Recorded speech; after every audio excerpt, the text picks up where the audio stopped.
అసలు ఈడీ అంటే ఏంది? 2 సంవత్సరాల సంధి అందరూ దీనికోసమే చర్చిస్తున్నారు. ఈడీ ముచ్చటొస్తే చాలు పెద్ద పెద్ద లీడర్లు గజగజ వణుకుతున్నారు. అసలు ఈడీ ఏందో నాకు కూడా తెలియదు. మరి తెలుసుకుందాం పండి. అరే రే, దేశంలో మోడీ సార్ అన్న తెలివన్నోళ్ళు ఉంటారో ఏమో కానీ ఈడీ తెలివన్నోళ్ళు అయితే ఉండరు. ఏ టీవీలో అయినా ఈడీ వార్త రావాల్సిందే. ఈడీ ఏంది అని ప్రజలు పరిశాన్ కావాల్సిందే. అవును, మళ్ళా గంతగానం వినిపిస్తున్నది ఈ ఈడీ ముచ్చట. ఈడీ ఏందో చెప్తా ఇనుండ్రుల్లో. ఈడీ అంటే ఎన్ఫోర్స్మెంట్ డైరెక్టరేట్, అవినీతిని అంతం చేసే సంస్థ అన్నట్టు. దీన్ని 1956లో మే 1 తారీఖు కేంద్ర ప్రభుత్వం నియమించింది.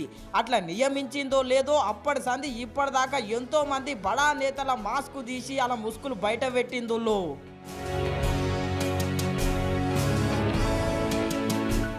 ఇంత చక్కటి ఈడీ 2 లక్ష్యాలతోని పనిచేస్తుందో. ఒకటి, మన దేశం పైసలను వేరే దేశం లెక్కల మార్చుడు, వేరే దేశం పైసలు మన దేశం లెక్క మార్చుడు. ఇట్లా కింద మీద చేసేటోళ్ళ అంతు చూస్తుందో ఈడీ. ఇక ఇంకో లక్ష్యం, అధికారం నుండి అడ్డగోలుగా సంపాదిస్తే ప్రజల పైకంను పక్కకు మరలిస్తే చర్యలు తీసుకుంటారు. ఎవరైనా దొరికితే తోలు తీస్తారు.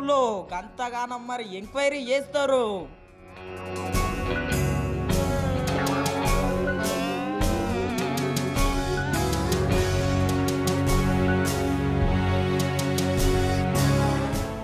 ఇంతగానం ఎంక్వైరీ చేస్తారు కాబట్టే లీడర్ల మీద ఎన్ని కేసులున్నా ఈడీ అంటే గజ్జు నొనుకుతారు. మళ్ళా గంతగానం పవర్ ఉన్నది ఈడీకి.